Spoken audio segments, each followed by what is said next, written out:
ปี้และมิตรกับรายการจันไลจันโลงสวัสดีครับต้อนรับเข้าสู่รายการจันไรจันลงครับเป็นรายการที่จะเชิญแขกรับเชิญมาเล่าเรื่องจันลงใจครับแต่บนนี้ฮะต้องบอกว่า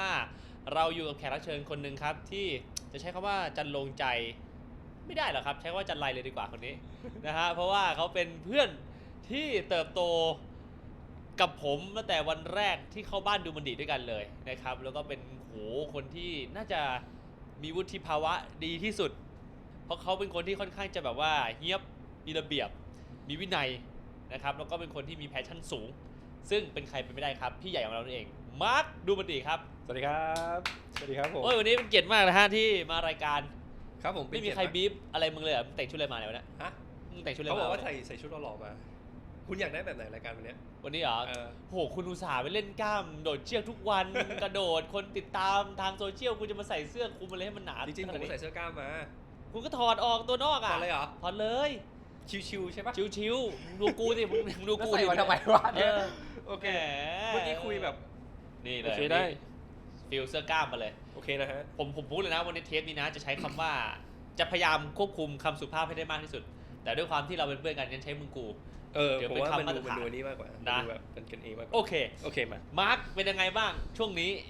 ไม่เจอถือว่าก็นานอยู่นะ นานอยู่ เออ ก็เรื่อยๆล่าสุดงานล่าสุดจำไม่ได้แล้วว่าเจอป๊อปปี้ครั้งล่าสุดเมื่อไหร่ เออน านมาก แต่ก็ต้องบอกว่าในความรู้จักกันนะผมมันมีห อือฮึ ลาย ๆ เรื่องที่เราได้แชร์กันเนาะมีหลาย ๆ ครั้งที่เราได้คุยกันเรื่องของชีวิตอะไรเงี้ยแต่ก็ต้องบอกว่าคนดูหลายคนก็ยังไม่รู้อีกเช่นเดียวกันว่าสุดท้ายแล้วชีวิตมึงอะเป็นยังไง ตอนนี้เหรอ ตั้งแต่ผ่านมาเลยอะ ตั้งแต่ผ่านมาตอนไหนดีอะ คน สัมภาษณ์ล่าสุด มึงเชื่อป่ะว่าคนไม่รู้ว่ามึงมีฝาแฝดอะ จริงปะ เออเชื่อกูดิแฟนคลับอะตอนนี้ก็ยังไม่มีใครรู้ว่ามึงมีฝาแฝด ผมมีฝาแฝดก็คืออาจจะไม่ค่อยได้เล่าเรื่องส่วนตัวมากเท่าไหร่ ก็จะมีคนพอจะรู้ก็มีรุ่นเดียวกันเนี่ย อืม ยังเป็นแบบ รุ่นหนึ่งอะเจนหนึ่งจะ เจนหนึ่ รู้ งจะรู้ แล้วรุ่นใหม่ๆก็จะไม่ค่อยได้คุยอะไรเยอะละไม่ได้ลงลึกรายละเอียดอะไรเยอะมากก็นั่นแหละ วันนี้ก็จะมาเล่าลึกเลยเหรอ ลึกเลยวันนี้เล่าลึกเลย ลึกเลยเหรอก็มีฝาแฝดครับผมมีฝาแฝดแต่แฝดพี่เป็นแฝดพี่ผมเป็นแฝดน้องเนาะ อืม พี่เขาก็ทำงานอีกคนละสายเลย ทำงานรับราชการอยู่ที่จังหวัดบ้านเกิดจังหวัดชัยภูมิ อืม เพราะว่าผมไปเรียนชัยภูมิตั้งแต่ตอนเรียกว่าเตรียมอนุบาลเลยแล้วกัน เออ เตรียมอนุบาลจนจบป .6 พอจบม .6 เสร็จปุ๊บมาต่อที่กรุงเทพ อืม ประมาณนั้น คือเราเป็นน้องเราเป็นแฝดน้อง ใช่ ถูกไหมความกดดันระหว่างแฝดพี่แฝดน้องมีไหมของเรา แบบไหนอะ ความกดดันในที่นี้คือแบบอะไรพี่ก็ได้ก่อนอะไรแบบพี่ ไม่นะ โดนด่าก็โดนด่าก่อนอะไร ไม่ เงี้ย นะ ด้วยความที่ผมว่าแทบทุกบ้านน่าจะเป็นเหมือนกัน ถ้าสมมติว่ามีพี่มีน้องอะไรเงี้ยถ้าได้ต้องได้ถ้าได้ของต้องได้เท่ากัน อืม หมายถึงว่าต้องได้เหมือนกัน อาจจะแบบไม่เหมือนกันก็ได้อาจจะแบบว่าได้คนละอย่างกัน แต่ต้องได้เท่ากัน เข้าใจคำว่าได้เท่ากันไหม เข้าใจ คุณได้ผมก็ได้ผม คุณจะต้องได้เหมือนกัน จะเป็นอะไรก็แล้วแต่ต้องได้ หรือถ้าคุณไม่ได้กูก็ไม่ได้ ก็ประมาณนั้นก็คือไม่ได้ อย่างนั้นเลย ก็ไม่ได้ทั้งคู่เลยอะไรเงี้ยแต่พูดถึงว่าความกดดันเหรอไม่กดดันครับ เพราะว่าผมว่ามันเหมือนเป็นจะบอกว่าดีอะเวลาผมใช้กิจวัตรใช้ชีวิตประจำวันเนาะ อยู่กับพี่ฝาแฝดมันเหมือนแบบมีคู่บัดดี้อะแต่เป็นคู่บัดดี้ที่อยู่ด้วยกันตลอดเวลาแทบจะ24ชั่วโมงจะไม่เหมือนแบบว่า เราไปเข้าค่ายต้องมีคู่บัดดี้คนหนึ่งอย่าง อืม รอดออย่างเงี้ยฮะ อืม รอดอก็ต้องมีคู่บัดดี้นอนใช่ไหมแต่นี่ไม่ใช่นี่จะเป็นคู่บัดดี้ที่แบบว่าตั้งแต่เราเกิดจนแบบถ้าแยกกันก็ตอนที่ผมมาเรียนกรุงเทพนี่แหละ อ๋อแต่คือเขายังอยู่ชัยภูมิทุกวัน ใช่ นี้ ใช่ แสดงว่าก็คือเหมือนกับเราเป็นพี่น้องที่เรียนที่เดียวกันใช้เวลาส่วนใหญ่ในวัยเด็กด้วยกันเลย ก็แทบตลอด24 ตลอดเวลา ชั่โมง 24 ชั่วโมงเลยนอนก็นอนห้องเดียวกัน นอนห้องเดียวกัน เข้าห้องน้ำพร้อมกัน บ้างมีอาบน้ำพร้อมกัน อาบน้ำพร้อมกันอย่างเงี้ย อยู่แล้วผู้ชาย ไป ไป เล่นน้ำอาบน้ำพร้อมกันมี หรอ มีอยู่แล้ว มียืนวัดกันไหมเฮ้ยของใครแบกเดอะบิ๊กวะใคร เหมื เด อ อะ นตอนนี้ บิ๊กเกสอินเดอะโบว์อะไรวะ เล่าเดียว เราเอางี้ดีกว่าเฮ้ยผมว่าหลักอันเรื่องนี้น่าจะสนุกคือเล่าตอนณเวทีที่คุณมาเข้าบ้านดูมันดีดีกว่า อือฮึ ก่อนที่คุณจะเข้าดูมันดีคุณไปทำอะไรมาก่อน ก่อนเข้าดูมันดีเอาจริงๆนะคือตอนนั้นจบใหม่ๆเลย อืม เพิ่งจบมาจากจบมหาลัยมาแล้วก็แบบว่าเราก็ทำงานเกี่ยวกับพวกแคสโฆษณาแต่ก่อนแคสโฆษณามันดังมากๆเราก็ด้วยความที่เราประกวดดาวเดือนด้วยอะไรเงี้ยก็คือจะมีโมเดลลิ่งนู่นนี่นั่นไปติดต่อใช่ป่ะแล้วก็ไปแคสโฆษณาพอจบจาก จบจากมหาลัยอ่ะเราก็ยังยึดอาชีพตรงแคสโฆษณาอยู่แต่ก็คือมันได้บ้างไม่ได้บ้างก็อย่างที่รู้กันเนาะไปแข่งกับคนแบบว่าเป็นร้อยอะไรคนเป็นร้อยอ่ะโอ้เป็นร้อยแล้วไปเสียเวลาเป็นวันนะ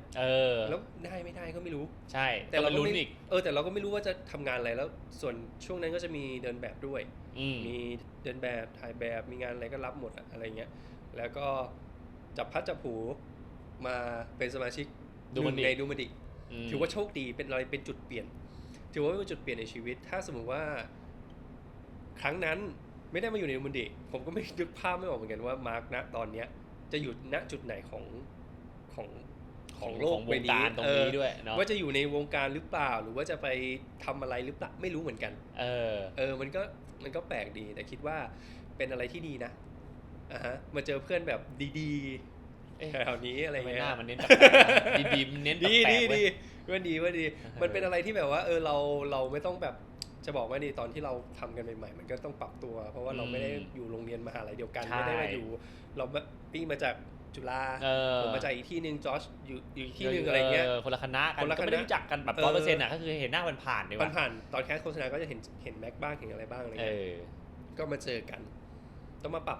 ถามว่าปรับยังไม่ผู้ชายไม่ต้องปรับอะไรเยอะมากหรอกไม่ค่อยปรับอะไรเยอะมากอาจจะมีแบบ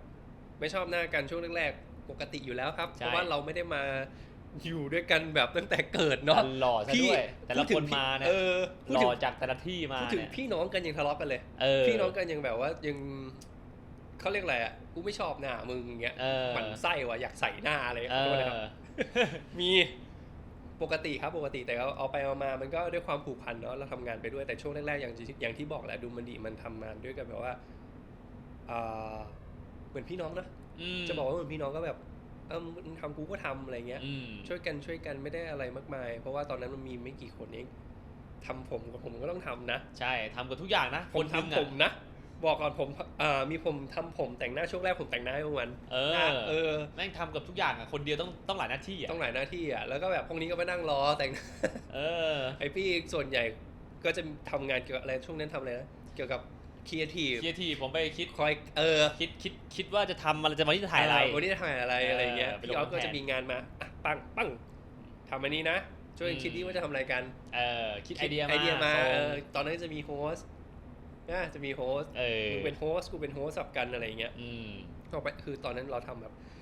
แทบจะ 100% กันเองคือแบบไม่มีทีมงานข้างนอกมาเลยไม่มีรถรับส่งไม่มีอะไรไม่มีเลยครับนะซึ่งมาเทียบกับตอนเนี้ยดูมันอีกบ้านตอนเนี้ยเปลี่ยนไปมากนะเติบโตเยอะมากครับ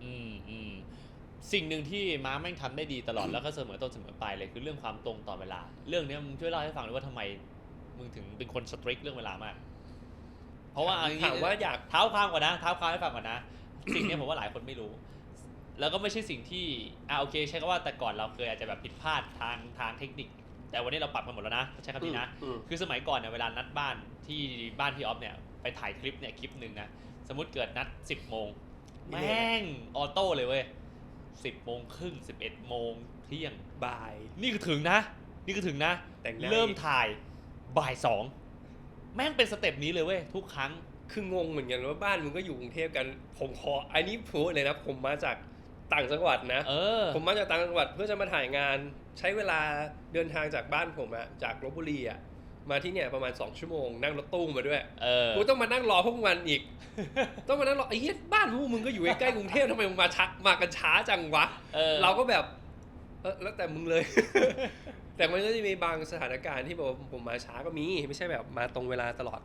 แต่ส่วนใหญ่มันเป็นอุบัติเหตุนานๆทีคนให้อภัยไงนานๆทีไงแล้วแม่งเป็นออโต้จริงๆที่พอเรามาถึงปุ๊บอะเล่นเกมเว้ยเล่น RV ก่อนไม่แต่งหน้าไม่คิดงานไม่ทำหาเลยนะแต่คือมานั่งมาเปิดมาเฮ้ยลง5 คมครบไปลงเข้าเกมแล้วไม่มีใครเล่นใครด้วยนะใช่เล่นตอนนั้น RV มันมาใหม่ๆไงโอ้โหมันเป็นตัวละครใหม่อาทิตย์นี้ตัวละครอะไรมาวะเฮ้ยจะซื้อดีไหมวะจะซื้อสกินใหม่ป่ะวะเฮ้ยมึงเท่ว่ะสกินนี้คือแบบผมจำได้เลยว่าการทำงานของเราแบบมันมีความสุขนะเว้ยมันเป็นความสนุกที่แบบวันนี้ได้เจอเพื่อนนะแล้วเราจะได้เล่นเกมด้วยกันลงแรงด้วยกันแล้วก็ไองานแม่งเหมือนเป็นงานรองนะซึ่งจริงๆมันคือหน้าที่หลักเพราะเราจะไม่เจอกันถ้าไม่มีงานเว้ยก็จริงนะเพราะว่าต่างคนต่างก็มีหน้าที่ของตัวเองใช่ไหมถ้าไม่มีงานก็ไม่รู้จะมาเจอกันเพราะว่าแต่ละคนมันก็บ้านก็อยู่ไกลกันมากอ่ะจะนัดเจอกันทีก็งานปีใหม่อะไรเงี้ยที่เราต้องมาทำกันมันดูมีความสุขดีครับ วุ่นวายดีฮะใช้คำว่าวุ่นวายดีฮะ ใช่วุ่นวายดีนะแต่คือทำไมเพราะอะไรเราถึงเป็นคนที่ตรงต่อเวลามาก เข้าประเด็นคือจริงๆผมไม่ได้เป็นคนตรงต่อเวลาตั้งแต่เริ่มตั้งแต่อะไรหรอกมันรู้สึกว่าเริ่มเขาเรียกอะไรเริ่มแบบจะบอกว่าไงดีวะเริ่มมาตรงเวลาเพราะว่าเหมือนไปงานมามั้งแล้วแบบพอถ้าสมมติไปไม่ตรงเวลาเขาก็ไม่เอาเลยอย่างเงี้ยอย่างแคสงานเงี้ยไปมีเวลาเท่านี้นะต้องไปให้ถึงตอนนี้อะไรเงี้ยแล้วก็ไม่ได้แล้วผมเคยเป็นตัวประกอบด้วยเนาะเป็นตัวประกอบด้วยแล้วเราก็รู้หลักการทำงานเขาเรื่องเวลาอันดับหนึ่งอย่างช่องแต่ก่อนจะเป็นช่องหลากสีหลายๆสีผมก็เป็นเองเอ็กซ์ตร้าไปเป็นตัวประกอบอะไรเงี้ยเราไปช้าเขาไม่ได้นะถึงเราจะไม่สำคัญขนาดนั้นแต่เราไปช้าเขาไม่ได้นัด6ก็คือ6 โมงเราไปช้านี่เราโดนด่าเลยเผื่อเขาไม่เอาด้วยใช่เผื่อเขาไล่กลับเลยเพราะมันเป็นตัวละครที่ไม่สำคัญเขาก็สามารถเปลี่ยนคนได้ทันทีถูกแล้วเนี่ยมันเคยเป็นมันก็เลยแบบว่าเราก็เลยคิดว่าเรื่องเวลาเป็นเรื่องสำคัญแล้วก็มีพี่ผู้ใหญ่คนหนึ่งก็บอกผมมาว่าไม่ว่าจะอะไรก็แล้วแต่เรื่องเวลาต้องสำคัญอันดับหนึ่งนัดใครต้องนัดอย่างเช่นเขามีเวลาให้เราเท่าเนี้ยมาสายอ่ะเขาไม่รอฟังนะเขาไปเลยถ้าช่วงงานตอนนั้นเป็นงานที่สำคัญมากๆอาจจะเปลี่ยนชีวิตเราได้แล้วเราไปสายแค่เรื่องเวลาคุณยังไม่แค่เรื่องเวลาคุณยังไม่ฟิกยังไม่ตรงต่อเวลาสำหรับเขาอะแล้วงานที่เขาจะฝากให้คุณทำมันจะฝากได้เหรอมันจะได้เหรอมันก็ไม่ได้แค่เรื่องนี้คุณยังรักษาไม่ได้เลยถูกไหมแล้วผมไปเจอเพื่อนยิ่งแบบนักธุรกิจหรือว่ารุ่นพี่ที่ผมรู้จักนะเขาบอกว่าเรื่องเวลานี้สำคัญมากๆเขาก็เล่าประสบการณ์เขาอะไรเงี้ยสำคัญจริงแต่มันก็แปลกตรงที่ว่าแต่ก่อนพวกกูก็ตรงเวลานะช่วงแรกๆมึงสังเกตป่ะเวลานัดก็ตรงนะเว้ยแต่คือพอมันเริ่มมีคนแบบเริ่มบิดปุ๊บกูก็บิดตามบิด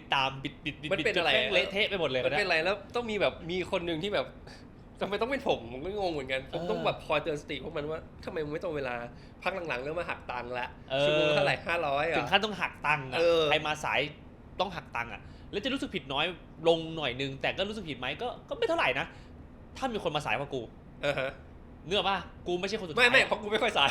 ไม่เป็นแต่พวกกูจะมีความคิดว่ากูไม่ใช่คนสุดท้ายแม่งต้องเป็นคนสายกว่ากูทุกครั้งแต่สุดท้ายก็คือสายอยู่ดีก็สายอยู่ดีใช่แม่งกระโดดแล้วก็เลยแบบแต่ไม่ทำอย่างนี้กับที่อื่นนะเว้ยแปลกแต่ทำแค่เฉพาะกับแค่ดูมันดีด้วยแล้วตอนนั้นดูมันดีอาจจะเป็นที่หลักของเราดีกว่าในการทำงาน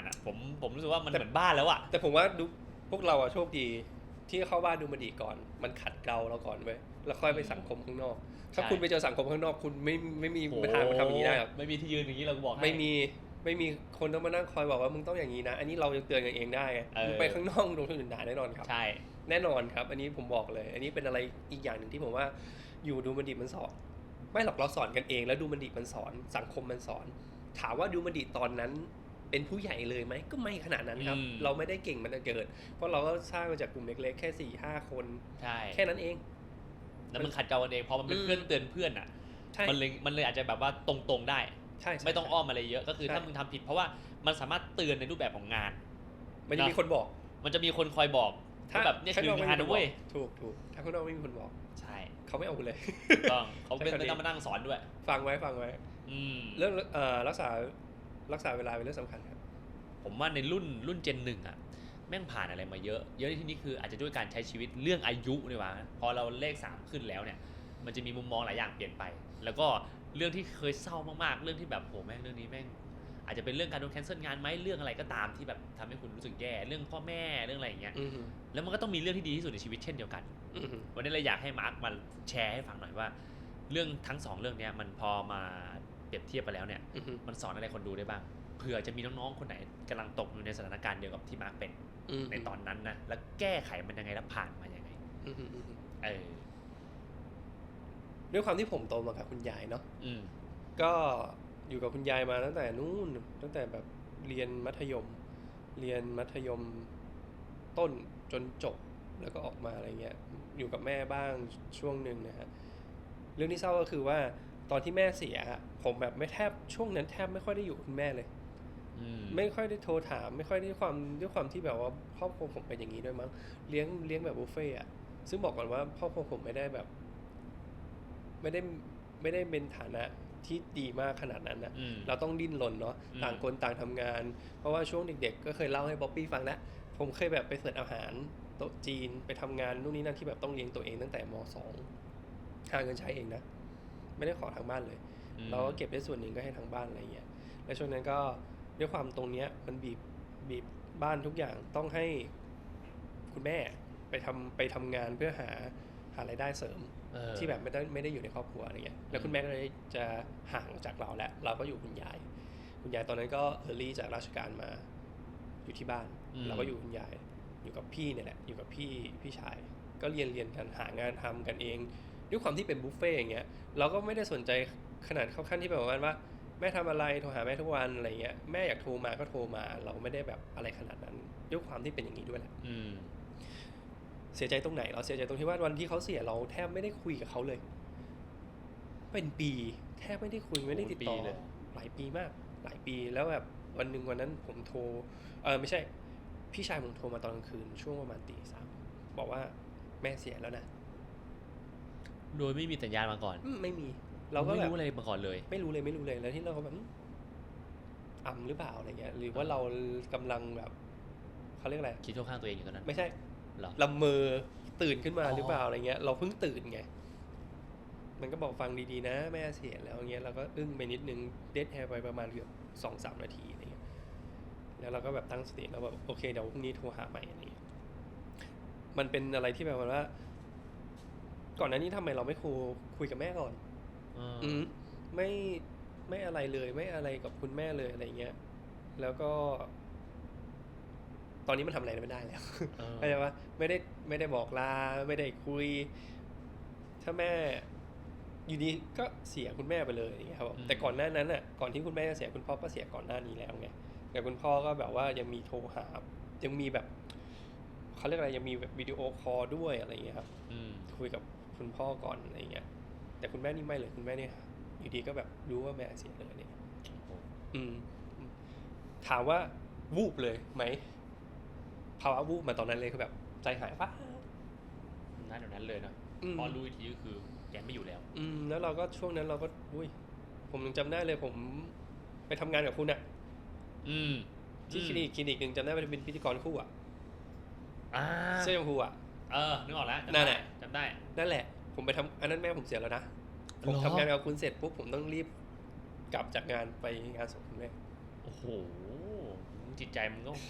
เยี่ยมเหมือนกันนะไม่คืองานมันก็เข้มแข็งมากเลยนะใช่งานคืองานครับแล้วก็เราต้องก็อย่างที่บอกแหละคนไม่ได้ว่านะแต่ว่าคนที่เสียก็เสียไปใช่ป่ะเสียไปแล้วอย่างเงี้ยแต่คนที่อยู่ยังก็ต้องใช้ชีวิตต่อไปงานก็ต้องทำต้องรับผิดชอบงานก่อนเสียใจเข้ามากันในเรื่องที่เสียใจ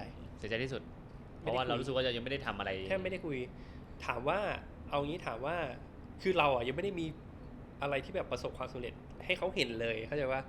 เราเพิ่งแบบอยู่ดูมันดีอ่ะถึงขั้นนั้นไหม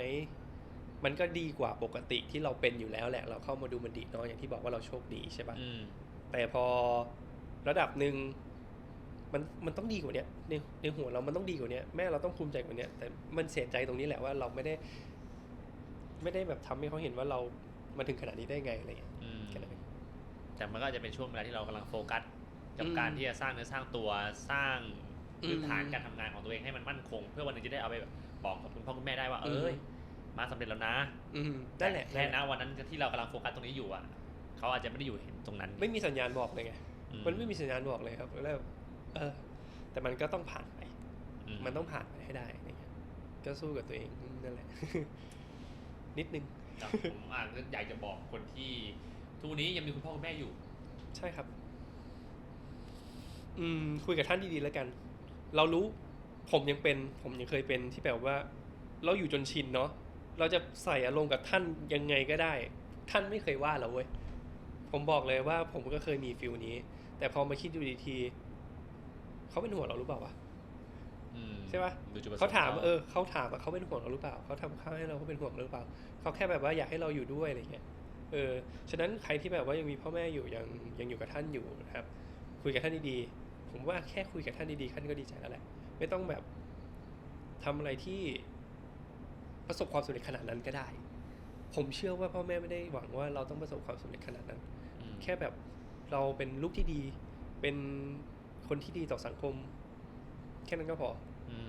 และคุยกับเขาดีๆแค่นั้นนะผมว่ามันเป็นสิ่งเล็กๆน้อยๆที่สร้างความสุขให้เขาได้แค่นั้นเอง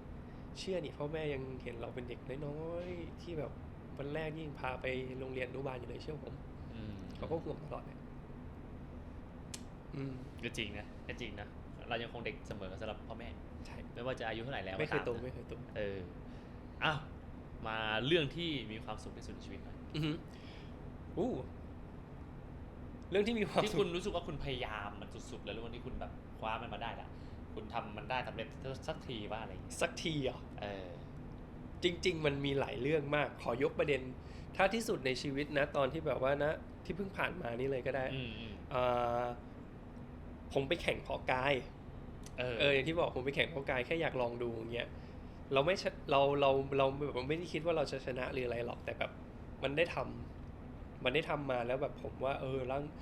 ทุกอย่างที่เราทำอ่ะมันต้องมีเป้าหมายไว้อันดับหนึ่งเลยต้องมีเป้าหมายถ้าคุณไม่มีเป้าหมายคุณทำไม่ถึงหรอกแล้วอย่างเช่นอาชีพนักกีฬาเพาะกายเนาะอันนี้ผมเล่าให้ฟังก่อนเขาต้องไม่ใช่แค่หุ่นดีอย่างเดียวนะฮะไม่ใช่แค่ตัดข้าวเขาต้องเล่นกับจิตใจของเขาเองโดยที่ว่ามื้อเนี้ยเขาต้องกินข้าวเท่านี้เขาต้องออกกำลังกายเขาต้องสู้มากเลยนะเว้ยไม่ใช่แค่แบบว่าหุ่นดีแล้วคุณจะชนะคุณต้องมีโกก่อนไม่งั้นคุณทำไม่ได้ผมบอกเลยว่าคุณทำไม่ได้คุณเคยกินข้าวอดข้าว3 วันจนที่เดียวไม่กินข้าวเลยไหมแล้วคุณต้องทำงานอยู่อ่ะไม่เคยบางคนบอกว่าแค่2 ชั่วโมงไม่ได้กินข้าวก็ตายแล้วอารมณ์เสียแล้วอันนี้ผมไม่ได้กินข้าว3 วันผมต้องลดคาร์บลงเรื่อยๆผมต้องเพิ่มชั่วโมงคาร์ดิโอขึ้นเป็น 4-5 รอบต่อสัปดาห์4-5 รอบต่อวันอะไรเงี้ยคุณลองเล่าแบบละเอียดหน่อยนี้ว่าแบบเชี่ยมึงอดทนขนาดไหนวะกว่ามึงจะสำเร็จในวันที่มึงชนะเพราะไก่จะเห็นภาพไหมอ่ะเอาให้เห็นภาพนะเพราะว่าผมเชื่อว่าหลายคนอ่ะแม่งยังนึกไม่ออกถ้าคุณไม่เคยลงไปแข่งเองอ่ะเพราะเอางี้จะใช้คำนี้ก็พูดคำนี้ก็ถูกเพราะว่านักกีฬาเพาะกายคุณจะเห็นเฉพาะวันที่เขาพีคที่สุดคือวันที่แข่งคือวันที่ขึ้นแข่งแล้วถูกคือวันที่ขึ้นแข่งวันที่ดูเห็นความสำเร็จแล้วเอางี้ดีกว่าเอางั้นดีกว่าแต่ทีนี้ระหว่างนั้นนะระหว่างที่เขาจะมาถึงจุดนี้เขาต้องเจออะไรมาบ้าง1แรงกดดันฮะแรงกดดันกับตัวเองคุณต้องทนสภาวะการจัดการควบคุมความหิวของตัวเองให้ได้ก่อนโอ้โหทรมานเลยอันนี้ทรมานซึ่งนักกีฬาจริงๆยังทำยากเลยยังทำยากเลยผมช่วงนั้นผมกินข้าวเริ่มลดลงเหลือ400 กรัมเลยต่อวันต้องแบ่งซอยมื้ออีกพอแบ่งซอยมื้อนะต้องกินทีละ100กระจุก100นี่มันยังไม่ถึงทัพพีนึงอ่ะทัพพีนึง100เนื้อสัตว์100 กรัมมื้อนึงนะแล้วแบ่งกิน4 มื้ออย่างเงี้ยทุก 2-3 ชั่วโมง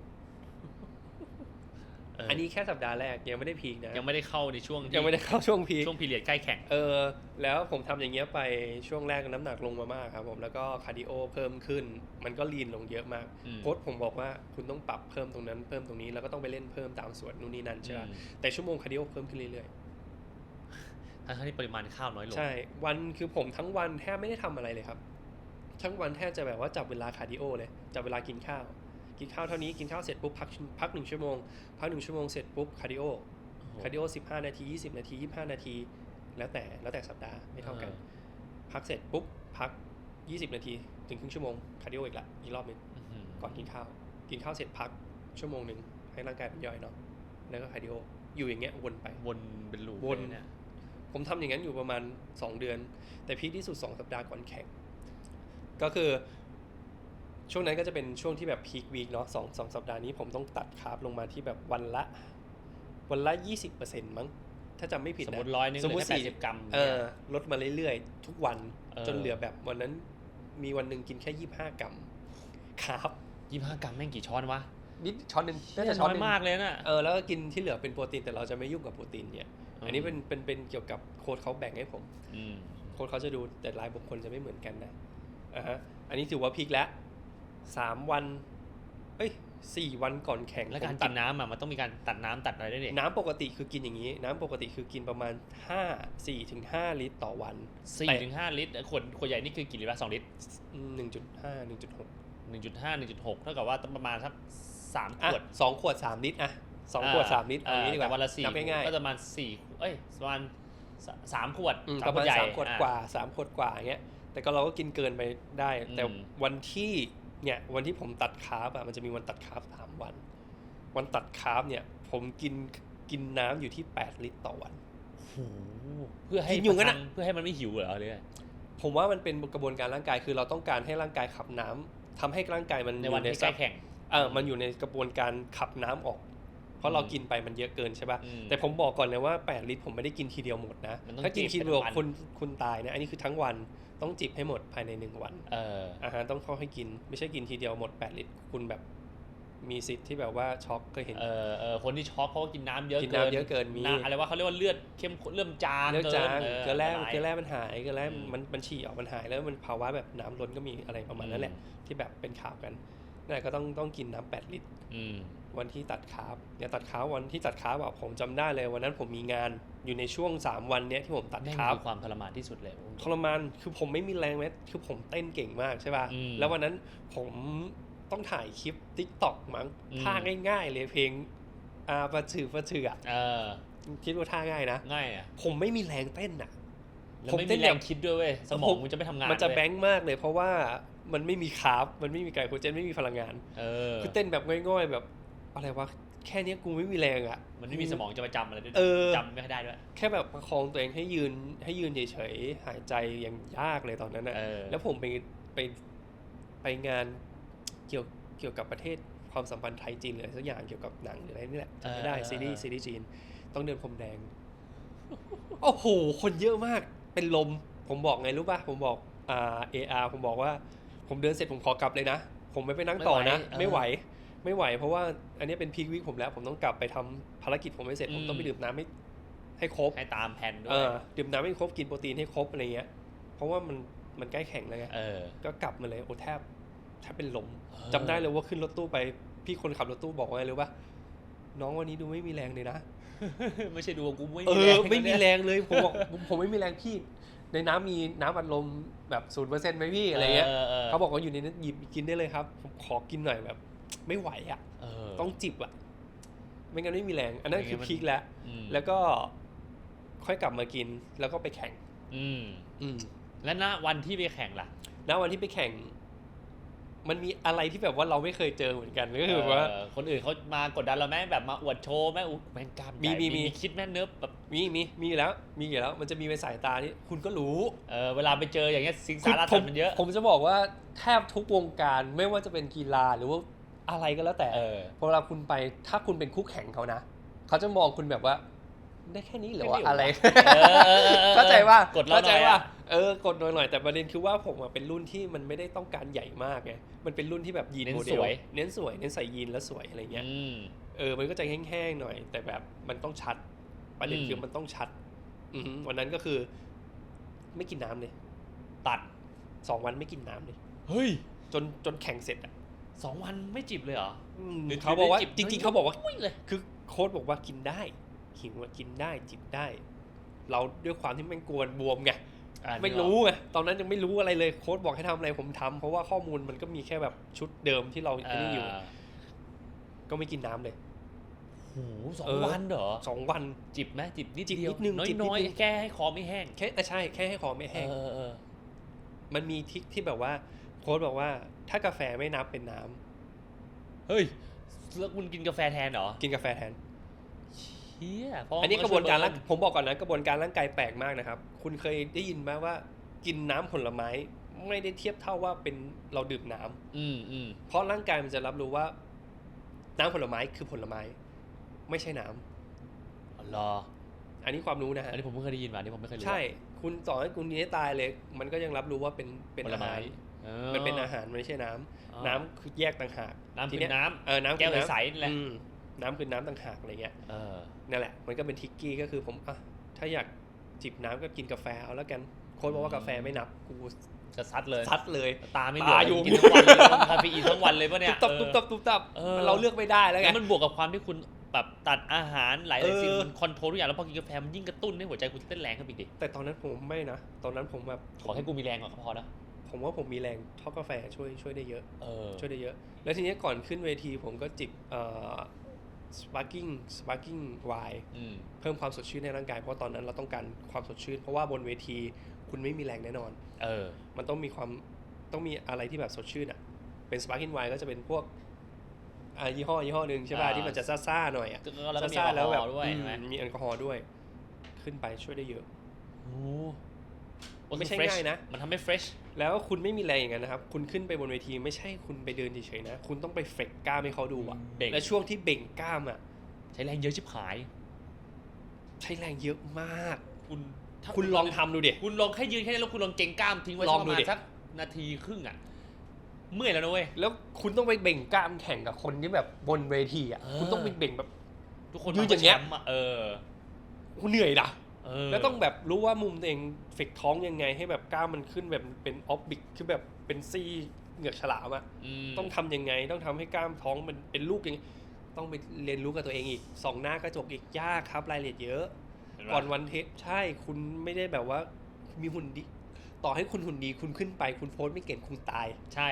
ไม่ใช่แค่โพสไม่ถูกก็ไม่รอดใช่ไม่ใช่แค่หุ่นสวยแล้วขึ้นไปคุณทำได้ไม่ใช่รายละเอียดมันเยอะผมถึงบอกไงว่าแต่ละอย่างอ่ะคุณต้องแบบลงรายละเอียดกับมันไม่ว่าจะเป็นแบบไม่ใช่ผิวเผินนะไม่ใช่แค่ผิวเผินคุณอยากเพราะกล้ามคุณดีแล้วขึ้นไปคุณได้แน่นอนไม่ใช่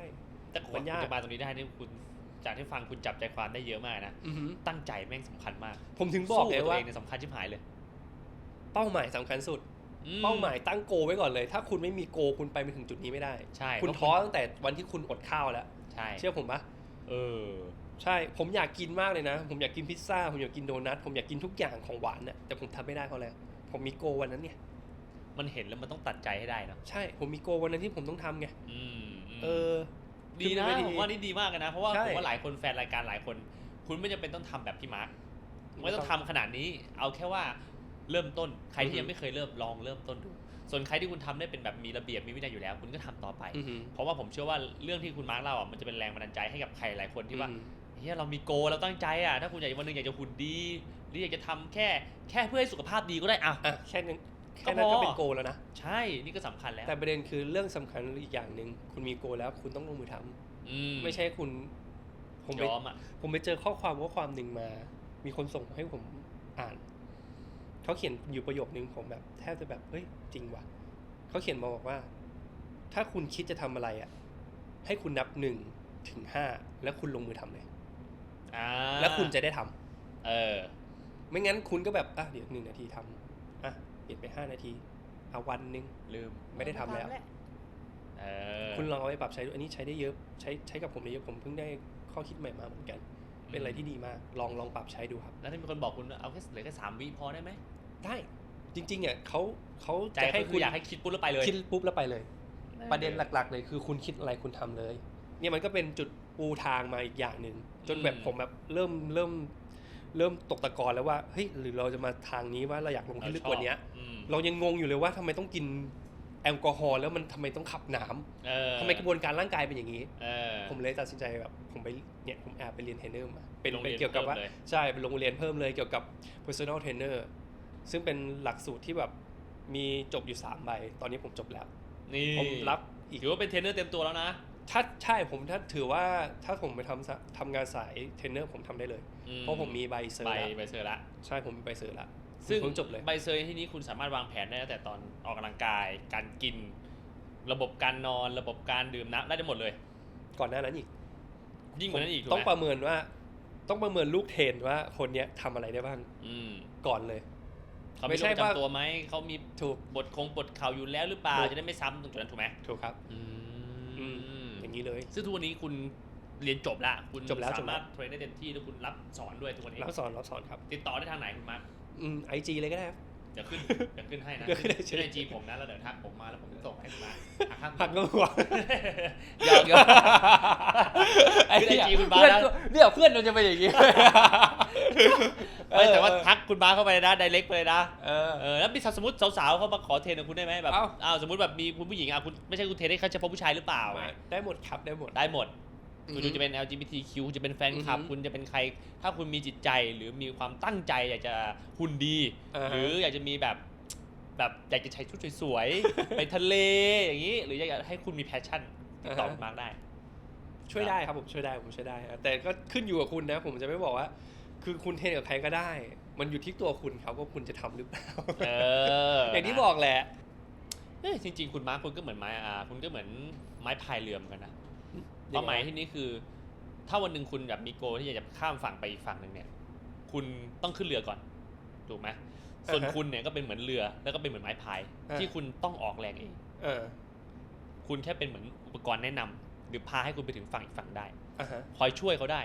ดังนั้นนะถ้าคุณต้องออกแรงพายเองแล้วมันจะดีต่อตัวร่างกายคุณเองคุณจะไปถึงโกอีกฝั่งได้เอง